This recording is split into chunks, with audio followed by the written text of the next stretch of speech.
it would have been really wise, and I'm sure that's what law and enforcement do. They have their knowledge and their skills how to not solve a crime, but how to find out who committed these horrible, horrific crimes of these four innocent lives. I would have personally thought of going back to a couple of days before, which they will definitely do, a couple of months even, to check who these students were contacting. They have their phones, their digital evidence, text messages, check like, have these people been arguing with someone? Was there anyone threatening them? And then when you go from that, I would have even checked like what happened that day. Because when you look at it, KAYLEE, I believe her name is, KAYLEE said, his mother said that she spoke to her the day before. And she told her mother that her mother's birthday was coming up on Tuesday, 2 days later. So she told her mother that I'm going to take you to breakfast, lunch, dinner, and it's all on me. The mother said, she passed it as a joke to her, and she said, I know that's not going to happen, like you're going to be paying for the meals. But she said her daughter was in a very good mood, so she told her daughter, I'll see you then. So when you look at it, that happened 1 day before. So the way I see it is there wasn't any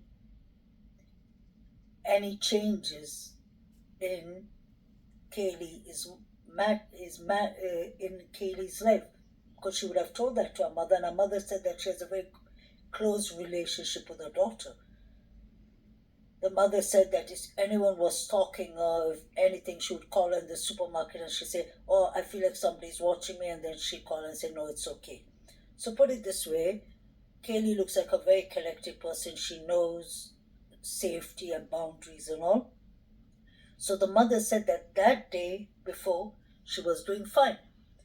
So I've been spending time thinking about this case a lot, and I'm watching each and every clip that comes out of it, whether it's from News Nation, whether it's from CNN, NBC, whatever. Even in the UK, they're talking a lot about that case on our newspaper. So I check like big channels and what they're talking about and all that. I'm talking about legit news channels.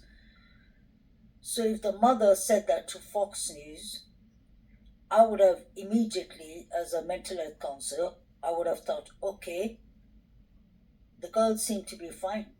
She was talking to her parents, she was doing fine. So what happened after that? After that is the day they went out. So when she went out, was there anyone following her? Like I would have checked their mobile data, their devices, all that. I'm sure law enforcement are doing that. And then I would have checked even like the food truck. We saw that strange guy that we all thought that he could be involved, but law enforcement has ruled him out.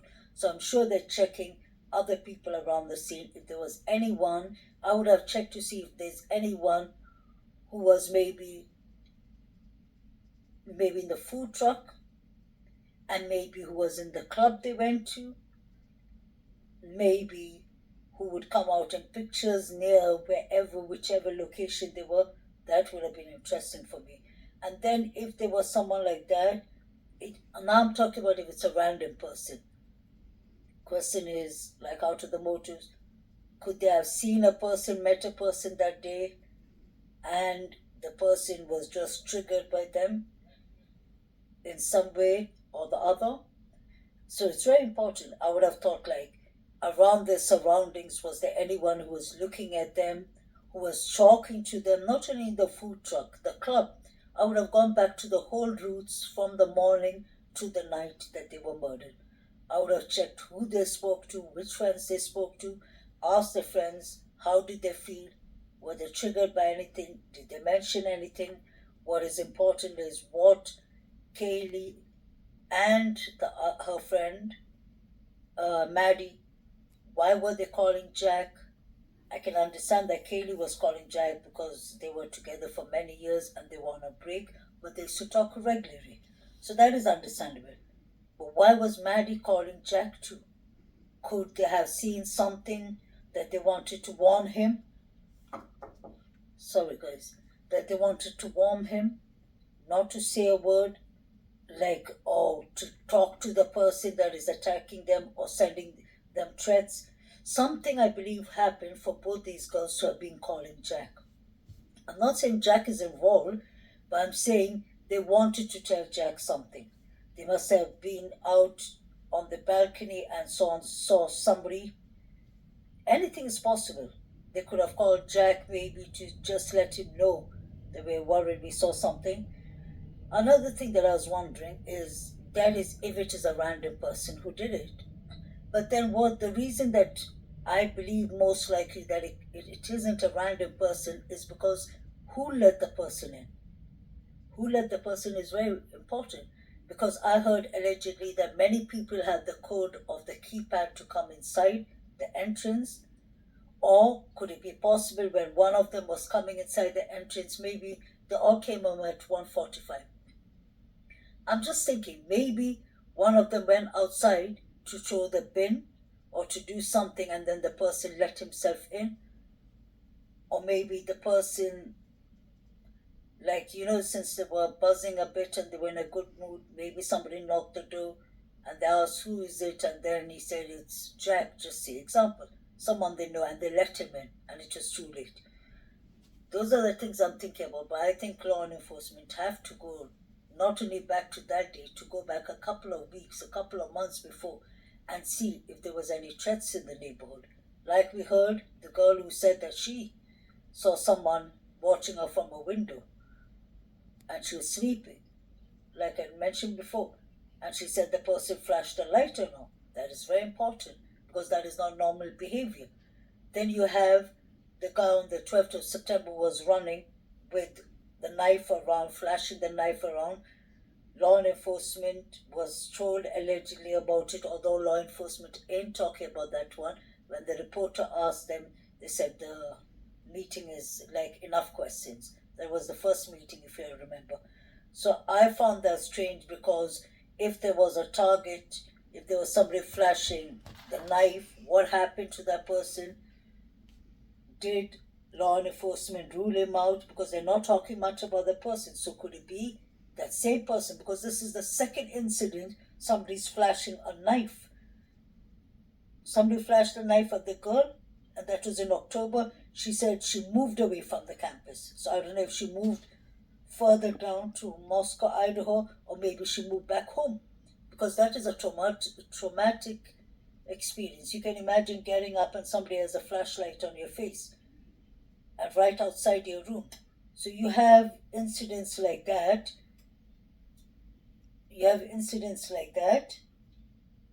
Just hold on, guys, 1 second. Leave. Now, the knife that I was researching, the knife that he bought, apparently that knife is used, trigger warning, it's used so that your hands don't slide from the knife, that you get a good grip in the knife. So this is a person who must have been planning this before. That's what I believe. To go get a knife like that so that it doesn't slip off, I'm sure it's a person who wore a mask, who must have worn gloves, because trigger warning goes when you ask the coroner office, the autopsy officer, the woman said that it was a bloody scene. We could see there was blood draining down from one of the rooms, and it was strange. It was the ground floor that it was draining from. So I wonder if it was coming from the second floor to the ground floor. I believe that this person targeted either two of them he was out for, or the other two who were in the party, either the two in the club or two in the party, or maybe out for all four of them. This is someone who just, I don't believe it's just a random person who was outside and passes the house and looks at them. I believe this is a person who really knew one of them, and he must have not known them that well, but he knows them. I have a feeling that the killer was let in for some reason. I don't know why, guys. This is only for entertainment purpose. This is my speculation. Somebody let him in, or he knew the code, because there wasn't any forced entry. So if they forgot to lock their doors, that would have been another case. But he let himself in, or somebody let him in. I'm starting to wonder, did one of them go out to throw a bin, or did one of them go out for something and he sneaked himself in? Law enforcement definitely need to check all the people that they were out with that night. Whether even I would have gone to a couple of weeks before as a mental health counselor, I would have gone to see how even their moods was. And I've said it in my previous clip. Although it's confidential, I would have tried and checked if there is the school therapist. School counselor is very important for the campus. They should talk to the school counselors and see if any students have come and complained about strange behaviors or people attacking them, or people maybe passing threatening messages to them. This person on the campus who did this, I just don't believe came randomly and did this, since a girl has already said that she saw somebody flashing a light with a, I can't remember if she said with a knife. Yeah, I'm sure. But she said somebody flashed the light into her eyes, so there is a stalker around. This is a situation where a guy was, even on the 12th of September, that's facts, a guy was flashing a knife around the college. But my question is still, I can imagine that the students, the two that survived, were in shock, but why didn't they call 911 immediately?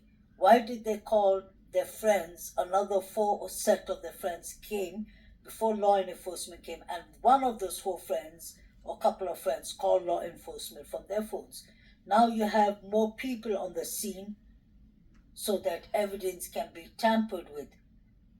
I don't mean that the students wanted to tamper the evidence with, but it's common sense when a crime scene is supposed to be left untouched.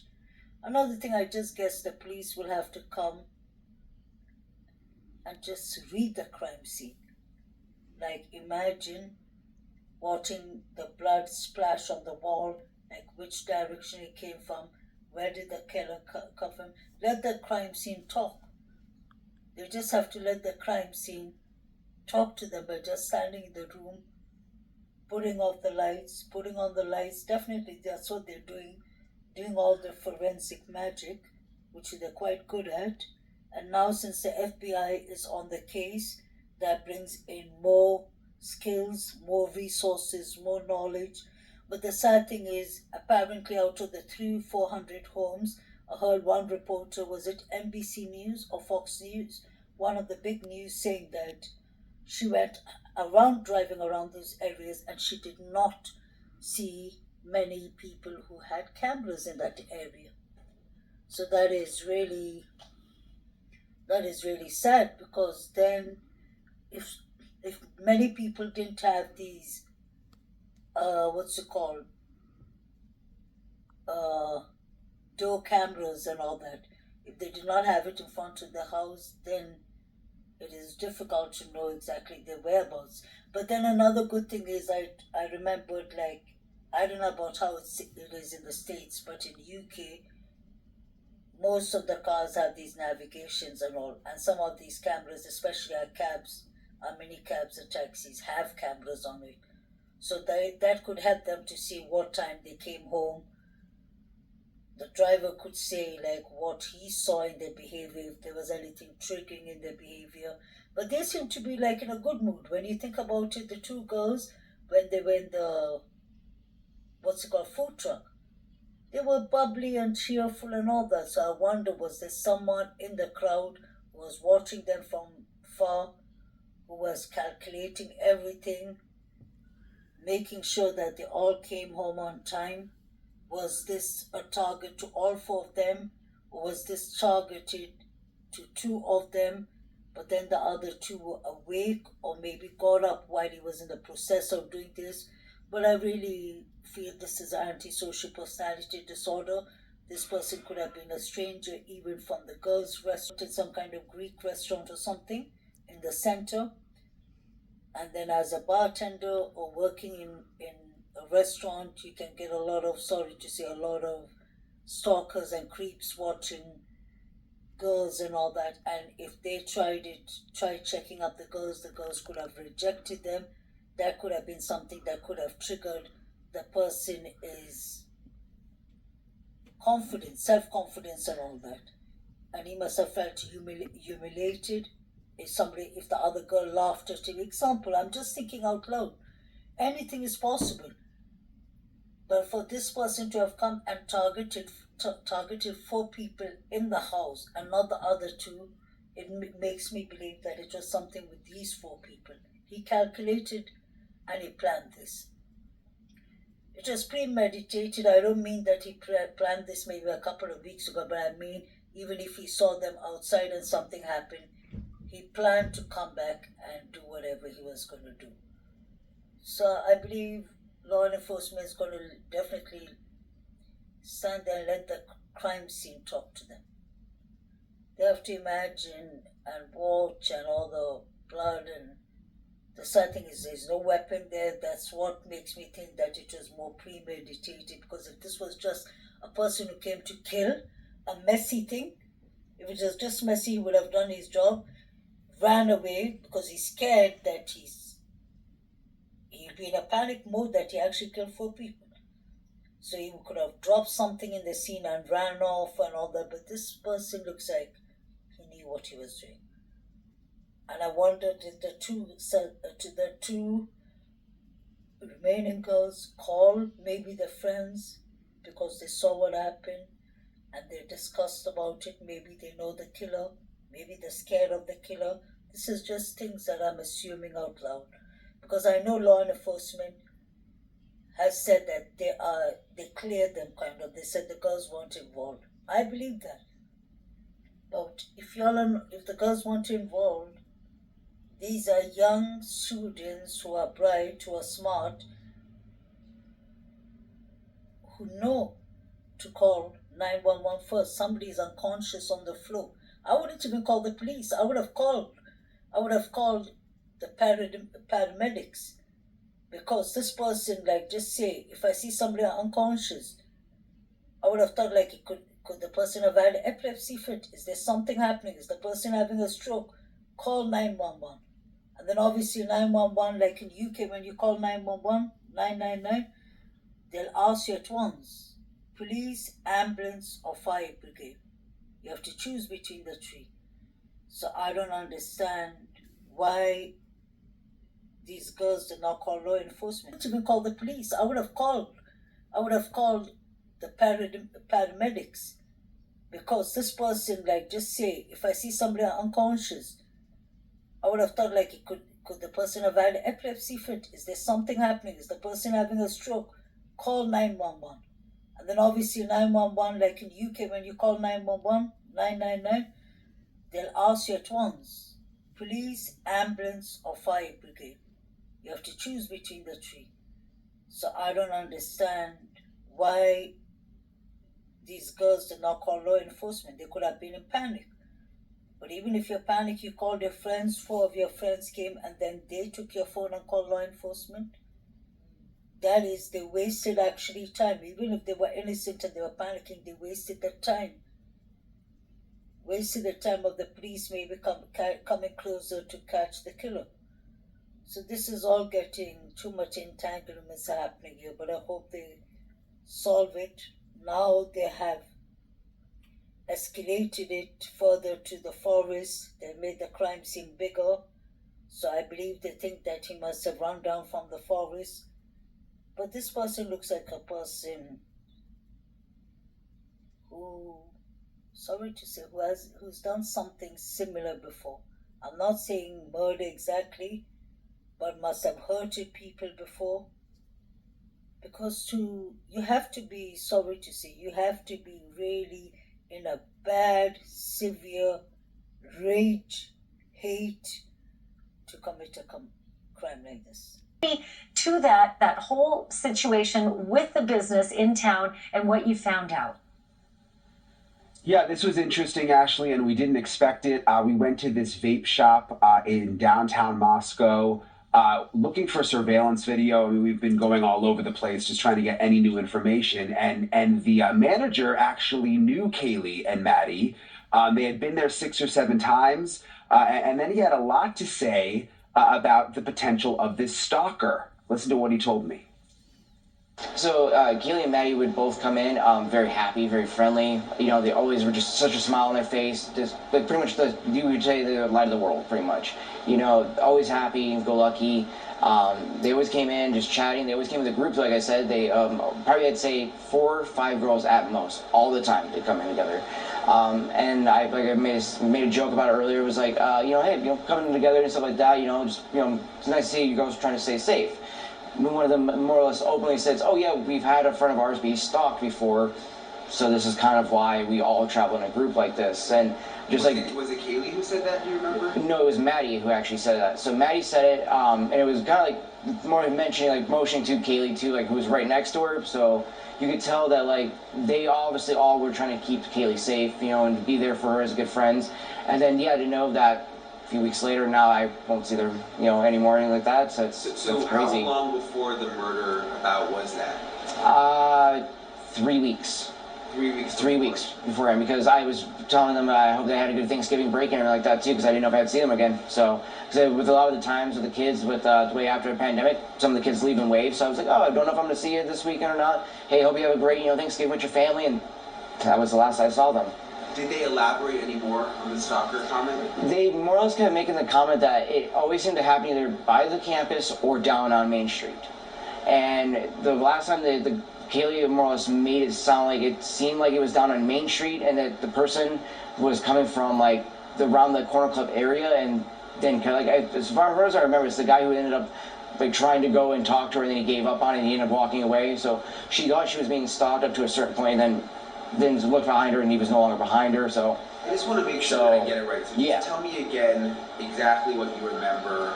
Just more or less, I made a joke about them being in a group, and they just said, yeah, you know, one of our friends motioned to KAYLEE that she'd been stalked recently, and so that had people constantly following her around. And it's not just a one-off thing, that this is apparently something that KAYLEE had tons of issues with. Apparently she always had somebody who was constantly walking behind her like that. So, and it was more so at nighttime when they were out there drinking and stuff like that. Because I asked them, like, is it at school? And she's like, no, when I'm at night, going out to the bars or coming back from the bars. And again, living down that way. Did she specifically mention the Corner Club? Not the Corner Club, but just in that general direction and stuff like that. So, the only reason I would assume the Corner Club is because that's the only bar that's down in that area anymore now. So, we used to have 2. One was CJ's and then the Corner Club. It's just Corner Club now, then a whole block before it mingles. So, how?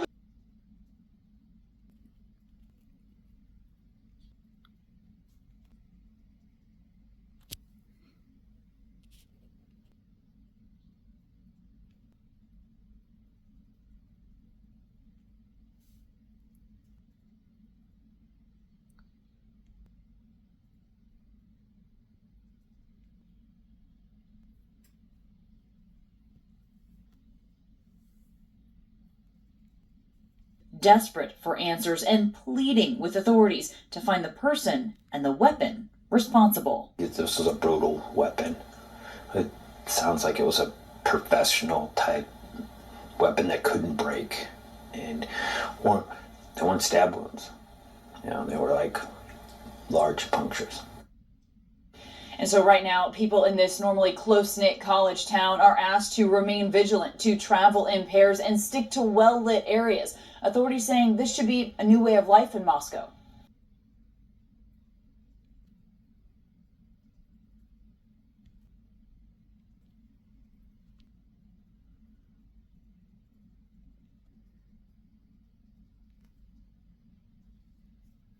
Unclear, investigators have learned that a physical struggle took place before the murders happened, and that 2 additional roommates were in another part of the house that night. They're not believed to be involved in the crime. I want to bring in NBC's Scotty Schwartz, who's standing by for us in Moscow, Idaho. Scotty, talk to us. What do we know? What more are we learning today? Well, right now we're watching investigators outside of the home, and it appears as though they're taking pictures of some skid marks in front of the home. Now, there's a lot of people watching and a lot of wild speculation on this case. So let me just put some context to this. This right here, this is an area where police have been turning around. You've got traffic coming in and out. This is a road that's been open for a week here. And if we go pull back out, you can see the crime scene tape has been extended over here. They basically locked down this parking lot, which is where we're at. There's a student living situation behind us. So they're not letting any cars down here. And then they've taken this crime scene tape, which is for the house right here, and it used to drop off the driveway, and for now they've just kind of stretched it here, and they're taking pictures here in the road. Now, before we jump to conclusions, this could be just normal documentation, police showing skid marks that they may have left while they were turning around, or this could be something else. At this point, we don't know. Investigators have been extremely tight-lipped about this investigation, but we have seen over the last few days investigators still coming into this house, still processing what looks like evidence inside. Yesterday, they were in the backyard putting down evidence markers, digging through the leaves, pulling things out. So this crime scene is still very much active. Meanwhile, the community is still in the same place that they were on day one. The community is still in the same place that they were on day one. Very much active. Meanwhile, no motive, no murder suspect, no murder weapon, and the fear in this community has grown and grown and grown every day that this killer has not been caught. This is a college town, so many people in this community have decided to leave town not feeling safe. The vacation, the Thanksgiving vacation is right ahead, but a lot of people opting to leave town early because the killer is still on the loose. That's it.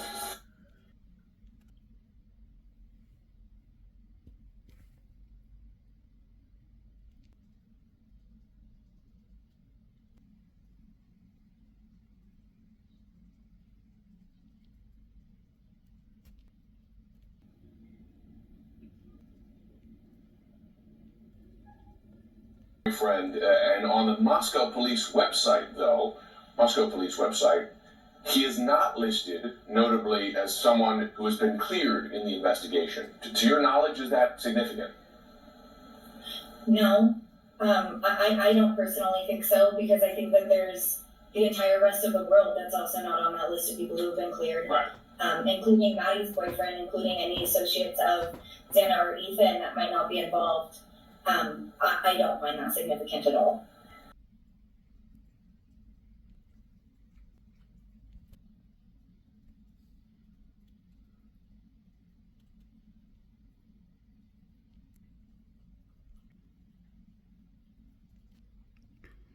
Like, share and subscribe.